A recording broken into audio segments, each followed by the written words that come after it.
نے فرمایا مجلس میں بیٹھے ہوئے مسجد میں کہا کہ یہ جو دروازہ ہے نا اس سے ایک جنتی آنے والا ہے۔ تو لوگوں نے دیکھا ایک مدینے کے مقامی آدمی ذرا بوڑھے، وہ مسجد میں اندر آئے، داڑھی میں وضو کا پانی، ہاتھ میں جوتا، نماز میں شریک ہو گئے۔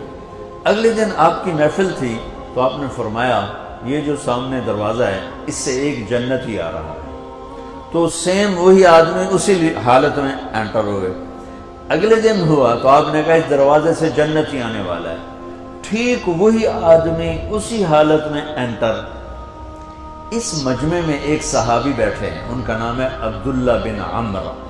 یہ 1,24,000 صحابہ میں ان کی ایک اسپیشلٹی ہے کہ یہ سب سے زیادہ عبادت کرتے تھے، سب سے اتنی عبادت کسی نے نہیں کی۔ ساری رات نفل پڑھتے تھے، سارے دن کا روزہ رکھتے تھے اور دن رات میں ایک قرآن ختم کرتے تھے۔ کوئی ہمارے جیسا اول تو کر نہیں سکتا، کرے گا تو چوتھے دن پاگل ہو جائے گا، دماغ خشک ہو جائے گا، اور انہوں نے نبھا کے دکھایا۔ رات پوری تہجد، دن پورا روزہ، اور رات اور دن میں ایک ختم قرآن۔ اب ان کو خیال آیا کہ یہ بابا جی مجھ سے بھی زیادہ عبادت کرتے ہیں، جو ان کو یوں ڈائریکٹ جنت کی بشارت ملی اور مجھے نہیں ملی، تو میں دیکھتا ہوں یہ کون سی عبادت کرتے ہیں۔ کیا یہ ساری رات سجدے میں پڑے رہتے ہیں، رکوع میں کھڑے رہتے ہیں، قیام میں کھڑے رہتے ہیں، کیا کرتے ہیں؟ تو ان کے پاس پہنچ گئے، چاچا کوئی تھوڑا والد صاحب کی ناراضگی ہے، دور رہنا چاہتا ہوں، 2-3 دن ٹھہر جاؤں آپ کے پاس؟ ہاں ہاں ہاں بیٹا آ جاؤ آ جاؤ آ جاؤ۔ اب عشاء کی نماز کے فوراً بعد انہوں نے چادر اوپر لی اور چادر میں یوں سوراخ کیا اور یوں لیٹ کے دیکھنے لگے کہ اب یہ بزرگ کیا کرتے ہیں۔ بزرگ تشریف لائے، سرانے پہ سر رکھا، اللہم بسمک اموت و احیا، سونے کی دعا پڑھی، اور تھوڑی دیر بعد خراٹے تھے۔ وہ بڑے حیران ہوئے، بھئی میرا تو خیال ہے یہ ساری رات سجدہ کرے گا تو رو رو مصلی تر کر دے گا، یہ تو خراٹے چون جاندے نہ ہو جا رہے ہیں۔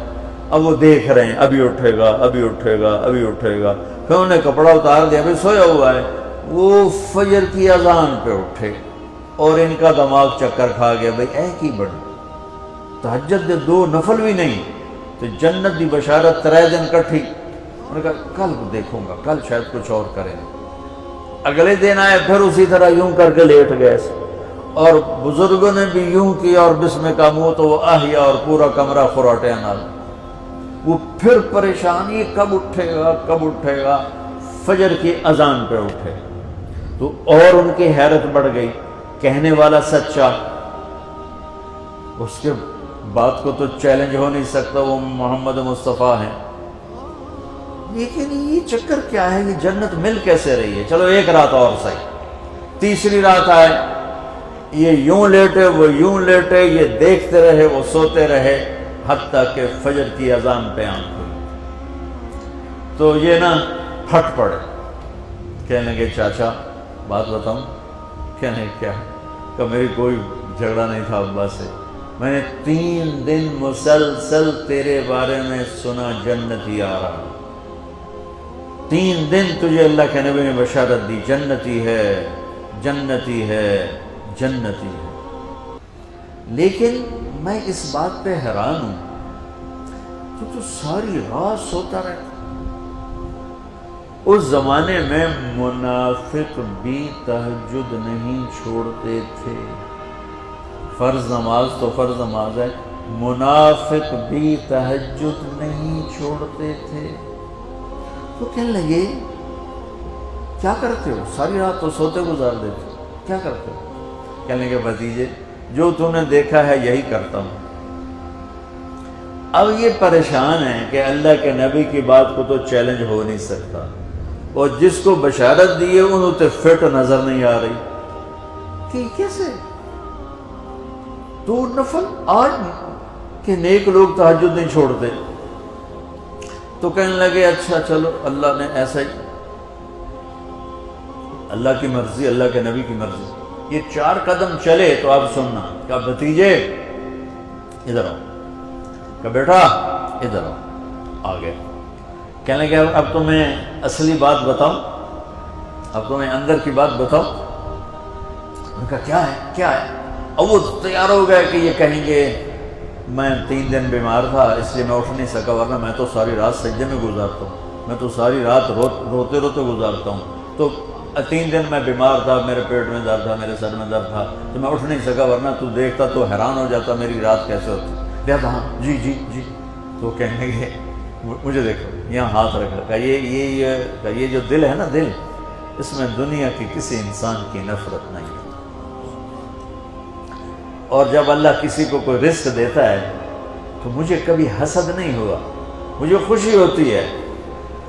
تو ان کی جو باڈی لینگویج تھی نا، حیرت میں ڈوب کے وہ کہتے ہیں ہاں بات ہے سمجھ آ گئی یہی سے. انہوں نے ایسا نہیں کیا، وہ کہنے لگے ہاذا ہوا، اچھلے اپنی جگہ سے، ہاذا ہوا، یہ چاچا اب سمجھ میں آ گیا، سمجھ میں آ گیا. یہی ہے جو آپ کا سینہ اللہ نے پاک کر دیا ہے، اس پر آپ کو جنت ملی ہے. یہ صرف تہجد نفلاں تین سوکھی نہیں لگتی، یہ جو آپ کا سینہ پاک ہے. اب پہلی حدیث کے ساتھ جوڑو، میرے نبی نے فرمایا میرے بیٹے انس، میری ایک عظیم الشان سنت ہے کہ اپنے دل کو دنیا کے انسانوں سے، میرے بچوں سنو، یہ نہیں فرمایا مسلمانوں سے دل صاف رکھ، فرمایا پوری دنیا کے انسانوں سے دل صاف رکھو.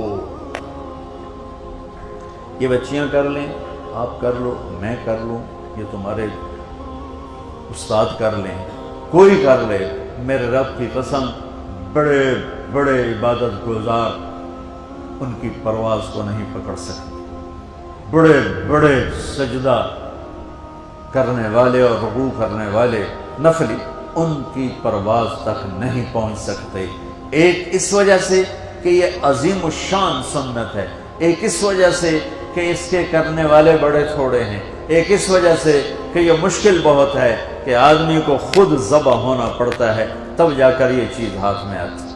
ایسے نہیں ہے کہ تہجد کے لیے نیند قربان کر دی. ہم جماعت میں گئے 40 دن کے لیے تھوڑا روکا سکا کھا لیا اور گھر کی جدائی برداشت کر لی. یہ پل پل کی موت ہے، پل پل کی عزت نفس پہ چھریاں ہیں، اور پھر یہ مسکرا کے چلتا ہے. یہ مقام اسے جبریل سے بھی اوپر لے جاتا ہے.